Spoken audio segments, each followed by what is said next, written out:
যোৱাৰ পিছত এতিয়া আকৌ পিঠা খাবলৈ মন গৈছে। শুকান পিঠাগুড়ি আছিলে ঘৰতে, শুকান পিঠাগুড়ি কেইটামান এয়া গুলি লৈছোঁ ধুনীয়াকৈ। এইফালে এয়া আৰু এইফালে এয়া হৈ আছে, এইফালে এয়া জীয়াই পূৰা একদম থাল লৈ পূৰা খাই আছেহি। এনেই বনাব মন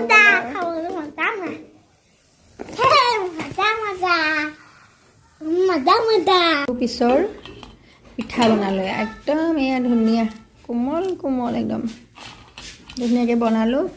আৰু এতিয়া একদম খাম। কোমল কোমল, ভিতৰত একোৱেই নাই, মজা লাগিছে একদম হাঁহৰ লগত।